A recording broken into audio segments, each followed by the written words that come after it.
ગટ્ટુ ચિંકી ગયા મૂવી જોવા. સ્કૂલમાં લંચ બ્રેક હતો અને બધા બાળકો એકબીજા સાથે વાત કરતા હતા. ખબર છે મિત્રો, એક ખૂબ જ સરસ સાયન્સ ફિક્શન મૂવી આવી છે. બધા તેના બહુ જ વખાણ કરે છે. ઓ હા, તે નવી મૂવી વિશે તો મેં પણ ઘણું સાંભળ્યું છે. હા, મારી તો ખૂબ જ ઈચ્છા છે તે મૂવી જોવાની. ચાલો ને આપણે બધા સાથે જઈએ. શું વાત કરે છે ચિંકી? મમ્મી પપ્પા નહીં માને. તને ખબર તો છે એ લોકો ફ્રી નથી. અરે હા ગટ્ટુ, તું તો સાચું કહે છે. હા, હવે શું કરીએ? ત્યાં જ સાયન્સ ટીચર ક્લાસમાં આવીને ભણાવવા લાગે છે. બાળકો, ચાલો બધા પોતપોતાની બુક્સ નીકાળો. ચેપ્ટર 2 શરૂ કરીએ. Okay ma'am. પછી ટીચરની ક્લાસ 1 કલાક સુધી ચાલે છે. બાળકો, આજનો આપણો આ ક્લાસ અહીંયા જ પૂરો થાય છે. તો કહો, કેવું લાગ્યું ચેપ્ટર? હા મેમ, ખૂબ સારું લાગ્યું. બાળકો, આ ચેપ્ટર આપણને શીખવાડે છે કે ફ્યુચરમાં સાયન્સની કેટલી પોસિબિલિટીઝ છે. ઓહ, તેના પરથી યાદ આવ્યું. બાળકો, તમે પેલી નવી મૂવી જોયેલી છે જે સાયન્સ ફિક્શન ઉપર બેઝ છે? નો મેમ. મેમ, મેં એ મૂવી જોઈ છે. તે બહુ જ સરસ છે. ખૂબ સરસ. તો તમારે આવી બધી મૂવીઝ જોવી જોઈએ. આવી મૂવીઝ આપણી અવેરનેસને વધારે છે. પછી ક્લાસ ઓવર થાય છે અને ટીચર જતા રહે છે. અરે મિત્રો, હવે જુઓ ને, આપણી ટીચર પણ કહે છે આપણે આ મૂવી જોઈ જોઈએ. હા, ચલો એકવાર આપણે પેરેન્ટ્સ સાથે વાત કરીને જોઈએ. બધા બાળકો પ્લાન કરે છે કે તેઓ પોતાના મમ્મી પપ્પાને મૂવી જોવા લઈ જાય તેવી જીદ કરે છે. બીજા દિવસે પાછા સ્કૂલે મળે છે. શું થયું મિત્રો? બતાવો કેવું રહ્યું? બધાને પરમિશન મળી કે નહીં? મારી મમ્મીએ તો ઘસીને ના પાડી દીધી. મેં તો પહેલા જ કહ્યું હતું કે મમ્મી પપ્પા નહીં માને. આ ગટ્ટુ જીદ કરતો હતો, પણ કાંઈ ફાયદો ના થયો. હા, મારા પપ્પા પાસે પણ ટાઈમ નથી. તેમણે મને ના પાડી. પણ ગુડ્ડી હજુ સુધી ચૂપ હતી. બધા તેની તરફ જોવા માંડે છે. અરે ગુડ્ડી, તું કંઈ બોલતી કેમ નથી? શું કહ્યું અંકલ આંટીએ? તે તો ચિંકી, મારી મમ્મીએ પણ. બધાને ગુડ્ડીના જવાબની ધારણા હતી જ. તેથી બધા ઉદાસ થઈ ગયા. અરે, તમે લોકો તો ઉદાસ થઈ ગયા. હું તો તેમ કહું છું કે મારી મમ્મીએ મૂવી જોવા જવાની હા પાડી છે. ઓહો, શું વાત છે ગુડ્ડી? આ સાંભળીને તો મજા જ આવી ગઈ. અરે ગુડ્ડી, તો અત્યાર સુધી છુપાવ્યું કેમ? વાહ, તો હવે આપણે ફાઇનલી મૂવી જોવા જઈશું. યીપી! કેટલી મજા આવશે ને. હું તો બહુ જ એક્સાઇટેડ છું. બધા બાળકો ખુશ થઈ જાય છે. બીજા દિવસે સાંજે સ્કૂલ પછી 5 વાગે બધા ગુડ્ડીના ઘરે મળવાના હતા. ચિંકી, જલ્દી કરને, નહીં તો લેટ થઈ જઈશું. આવું છું ને ગટ્ટુ, બસ શૂઝ પહેરી લઉં. બસ 2 જ મિનિટમાં આવું છું. બાળકો, ગુડ્ડીના મમ્મીને જરાય હેરાન ના કરતા. સારા બાળકો બનીને રહેજો અને મૂવી ફૂલ એન્જોય કરજો. ઓકે? હા મમ્મી પપ્પા, પાક્કું, પ્રોમિસ. મમ્મી, હું ધ્યાન રાખીશ કે આ ગટ્ટુ જરાય તોફાન ન કરે. ઓકે ચિંકી, બાય બાય બાળકો. Bye bye mummy. પછી ગુડ્ડીની મમ્મી બધા બાળકોને લઈને મૂવી બતાવવા જાય છે. બાળકો, તમે બધા અહીં જ વેટ કરો. હું 3D ગ્લાસ લઈને આવું છું. આ મૂવી આપણે બધા 3D માં જોઈશું. ઓકે? વાવ! આલો બાળકો, તમારા 3D ગ્લાસીસ. આને પહેરીને તમને મૂવીનો ખૂબ જ સરસ એક્સપિરિયન્સ થશે. આનાથી તમને લાગશે કે મૂવીની બધી જ વસ્તુઓ એક્ઝેક્ટ તમારી સામે જ થઈ રહી છે, રિયલ વર્લ્ડમાં. તું કેટલી ફની લાગે છે ચિંકી. હા, તો તું પણ કઈ હીરો નથી લાગી રહ્યો ગટ્ટુ. તું પણ એકદમ કાર્ટૂન લાગે છે. અરે, આપણે બધા ફની લાગીએ છીએ. આ ગ્લાસીસ તો કૂલ છે. ચાલો બાળકો, જલ્દી અંદર જઈએ. મૂવી હવે શરૂ થવાની છે. હા, જલ્દી ચલો. મારે તો સ્ટાર્ટિંગ જરાય મિસ નથી કરવું. પછી બધા અંદર જાય છે અને મૂવી સ્ટાર્ટ થાય છે.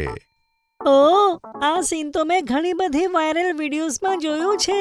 આ તો કમાલનો સીન છે. હા બંટી, અમને ખબર છે કે તું બહુ મૂવી એન્જોય કરી રહ્યો છે, પણ ધીમે બોલ. ના બંટી, કંઈ જ ના બોલીશ. બસ ચૂપચાપ મૂવી જો. ઓકે. અને આમ બાળકો મૂવી એન્જોય કરે છે. મૂવી પત્યા પછી બાળકો હોલની બહાર આવી જાય છે. વાહ, શું મૂવી હતી! જોઈને મજા આવી ગઈ. અને તે 3D ક્લાસીસ કેટલા કમાલના હતા. તેનાથી મૂવી જોવાની તો મજા પડી ગઈ. સૌથી વધારે મજા તો બંટીને આવી. કેમ બરાબર ને બંટી? હા હરી, મારાથી તો મૂવી જોતા જોતા ચૂપ જ રહેવાતું નહોતું. મૂવી તો ખૂબ જ સરસ હતી બાળકો. તમારે તો આવી મૂવીઝ જોવી જ જોઈએ. તેનાથી તમારું નોલેજ અને અવેરનેસ બંને વધે છે. હા આંટી. અને થેન્ક યુ આંટી અમને આ મૂવી બતાવવા માટે. હા આંટી, થેન્ક યુ. અરે મોસ્ટ વેલકમ બાળકો. ઓ પેલું જુઓ, આ મૂવીનું કેટલું મોટું પોસ્ટર છે ત્યાં એક્ઝિટ પર. ચલો ને બધા જઈને ત્યાં આપણે ગ્રુપમાં ફોટો ક્લિક કરાવડાઈએ. હા તે સરસ આઈડિયા છે. ચાલો જલ્દી જઈએ. બધા બાળકો દોડીને ફોટો પાસે જાય છે. ગુડ્ડીની મમ્મી બધાનો ગ્રુપમાં એક ફોટો પાડે છે. વાહ કેટલો સરસ ફોટો આવ્યો છે. આંટી તમે આ ફોટો જલ્દી મારી મમ્મીને મોકલી આપો. તે ખૂબ જ ખુશ થશે. હા ચિંકી, કેમ નહીં, હું હમણાં જ મોકલું છું. પછી ઘરે જતી વખતે ગુડ્ડીની મમ્મી બધાને આઈસ્ક્રીમ ખવડાવે છે. અને આમ જ ગટ્ટો, ચિંકી અને તેના મિત્રોની મૂવી ટ્રીપ પૂરી થાય છે. નવું સ્માર્ટ ટીવી. ગટ્ટો, ચિંકી હંમેશા ટેકનોલોજીના વિષયમાં અવેર રહે છે. તેમને ડિજિટલ દુનિયામાં રહેવું તો જરૂર પસંદ છે, પણ ભવિષ્યમાં દુનિયામાં કેવા પ્રકારની ઇનોવેશન આવશે તે માટે પણ ચર્ચા કરતા હોય છે. સન્ડેના દિવસે ગટ્ટો અને ચિંકી બસ એમ જ હોલમાં બેઠા બેઠા વાતો કરતા હતા.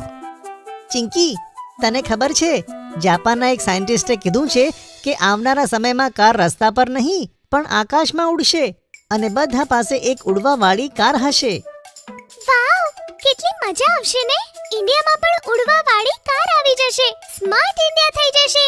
મેં એ પણ સાંભળ્યું છે કે આપણે હોમવર્ક કરવા માટે નોટબુક કે બુક્સ કેરી કરવાની જરૂર નહીં હોય. આપણે મોબાઈલ કે લેપટોપ પર હોમવર્ક કરીને આપી શકીશું. જો તેવું થશે ગટ્ટુ તો હું ઓટોમેટિક હોમવર્ક ઇનોવેશનનો વેટ કરી રહી છું. હું તો ઉડવાવાળી ગાડી કે ઓટોમેટિક હોમવર્ક ઇનોવેશનથી વધારે પપ્પાએ ઓર્ડર કરેલા સ્માર્ટ ટીવી માટે વધારે એક્સાઇટેડ છું.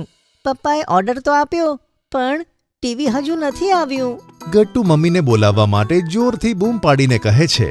મમ્મી મમ્મી, હજુ સુધી ટીવી કેમ નથી આવ્યું અને પપ્પા પણ નથી? નહીં તો ઓનલાઈન ચેક કરી લેત. હા મમ્મી, મારે જલ્દીથી જલ્દી મારું સ્માર્ટ ટીવી જોવું છે. કેટલું મોટું હશે ને. અરે હા બાળકો, થોડી ધીરજ રાખો. પપ્પાનો હમણાં જ ફોન આવ્યો હતો કે ટીવી જલ્દી ડિલિવર થઈ જશે. યસ, આપણું સ્માર્ટ ટીવી આવી રહ્યું છે. મોટી સ્ક્રીન પર કાર્ટૂન જોવાની કેટલી મજા આવશે. સ્માર્ટ ટીવી માટે બાળકો ખૂબ જ એક્સાઇટેડ છે અને જલ્દી જ તેમનું આ એક્સાઇટમેન્ટ ખતમ થઈ ગયું અને મોટું બોક્સ તેમના ઘરે ડિલિવર થયું અને પપ્પા પણ ઘરે પહોંચ્યા. બાળકો ટીવી આવતા જ બૂમો પાડવા લાગ્યા. અરે બાળકો, ઊભા રહો, સ્માર્ટ ટીવી છે, સેટિંગ કરતા વાર લાગશે. પપ્પાએ સર્વિસમેન સાથે મળીને સ્માર્ટ ટીવીના સેટિંગનું બધું જ અરેન્જ કરાવી દીધું.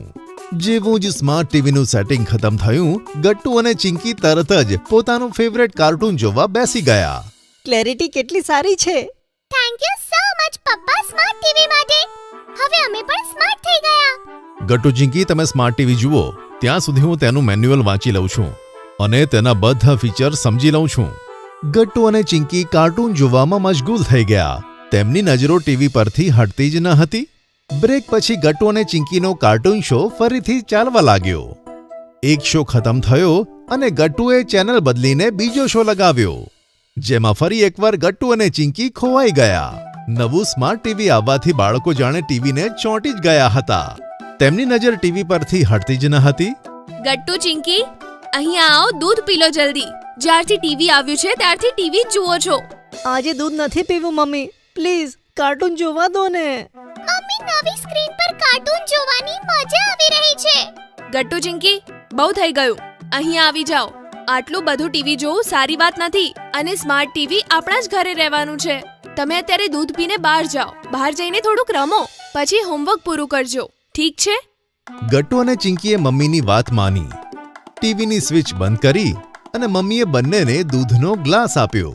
પછી ગટ્ટુ અને ચિંકી રમવા માટે સોસાયટીના ગ્રાઉન્ડમાં પહોંચી ગયા. સોસાયટીના બધા બાળકો કમ્પાઉન્ડમાં રમતા હતા. બંટી, હરી, ભૂષણ, સાંભળો, અમારા ઘરે સ્માર્ટ ટીવી આવ્યું છે અને નામની જેમ જ ખરેખર તે સ્માર્ટ છે. અરે વાહ, અત્યાર સુધી તો મેં સ્માર્ટ ટીવીનું ફક્ત નામ જ સાંભળ્યું હતું. હવે હું તારા ઘરે તે જોવા આવીશ. હા, તમે બધા જ આવજો. બહુ જ મોટી સ્ક્રીન છે અને કાર્ટૂન તો બહુ જ મસ્ત દેખાય છે ટીવીમાં. અમે જોયું છે. બહુ જ મજા આવશે. બંટી, ખાલી કાર્ટૂન જ નહીં, તેમાં તો વાઈફાઈ પણ કનેક્ટ કરી શકાય છે અને ઘણા બધા અલગ અલગ ફીચર્સ પણ છે. પપ્પાએ અમને બતાવ્યું કે આપણે તેમાં કમ્પ્યુટરની જેમ કામ પણ કરી શકીએ છીએ. હા, સ્માર્ટ ટીવીમાં તે બધું જ કરી શકાય છે જે આપણે મોબાઈલ કે લેપટોપમાં કરી શકીએ છીએ. હા, પપ્પા મેન્યુઅલ વાંચી રહ્યા છે અને ઘણી બધી વસ્તુઓ પણ છે તેની અંદર. અમે જલ્દી જ તે શીખી જઈશું. તમને ખબર છે, મોબાઈલ પણ ટીવી સાથે સરળતાથી કનેક્ટ થઈ જાય છે અને હવે આપણે નાની સ્ક્રીન પર જોવાની જરૂર નથી. મેં સ્માર્ટ ટીવી વિશે સાંભળ્યું છે કે તેમાં ટચ સ્ક્રીન પણ હોય છે. ઘરે જતાં જ હું તેની સિસ્ટમ ચેક કરીશ અને ટચ સ્ક્રીનનો ઓપ્શન એક્ટિવ કરીશ. ઘણા સમય સુધી સ્માર્ટ ટીવીના ફીચર વિશે મિત્રો સાથે ચર્ચા કર્યા પછી ગટ્ટુ અને ચિંકી પોતાના મિત્રોની સાથે સ્માર્ટ ટીવીમાં કાર્ટૂન જોવા માટે ઘરે પાછા આવ્યા. બધા મિત્રો ખુરશી અને સોફા પર એડજસ્ટ થઈને બેસી ગયા. બધા લોકો સ્માર્ટ ટીવીમાં કાર્ટૂન જોવા માટે એક્સાઇટેડ છે. ચિંકીએ ટીવી ચાલુ કર્યું. બંટી, ગટ્ટુ અને ભૂષણ સ્માર્ટ ટીવીના બીજા ફીચર સમજવાનો પ્રયત્ન કરતા હતા અને જુદી જુદી ચેનલ પર પોતાના મનપસંદ કાર્ટૂન જોતા હતા. ત્યાં જ પપ્પા આવ્યા અને મમ્મી પણ બાળકોનું એક્સાઇટમેન્ટ જોઈને હેરાન થઈ ગઈ. મમ્મીએ પપ્પાને કહ્યું, ગટ્ટુ અને ચિંકીની સાથે બાકી બધા બાળકો પણ ખૂબ ખુશ થઈ ગયા છે સ્માર્ટ ટીવીના આવવાથી. હા, સાચું કીધું. ખુશી દેખાઈ રહી છે, પણ બાળકોને સમજાવવા પડશે કે સ્માર્ટ ટીવીનો સ્માર્ટ યુઝ કેવી રીતે થાય. પપ્પા બાળકો પાસે ગયા. બાળકો, સ્માર્ટ ટીવી તમને સ્માર્ટ બનાવવા માટે છે, તો ફક્ત કાર્ટૂન જ ન જુઓ. તમે સ્માર્ટ ટીવી પર પોતાનું નોલેજ વધારીને પોતાને સ્માર્ટ કરી શકો છો. તેથી ફક્ત કાર્ટૂન જોઈને સ્માર્ટ ટીવીને એન્જોય કરવાથી વધારે તમારે નવી વસ્તુઓ શીખીને પોતાનું નોલેજ વધારવું જોઈએ અને ત્યારે જ તો બનશો સ્માર્ટ સ્ટુડન્ટ, તે પણ સ્માર્ટ ટીવીની સાથે. પપ્પા સાચું કહે છે બાળકો. સ્માર્ટફોનથી શરૂઆત થઈ છે તો હવે સ્માર્ટ ટીવીની સાથે હજુ નોલેજ વધવું જ જોઈએ, હે ને? સ્માર્ટ ટીવી સ્માર્ટ બધા.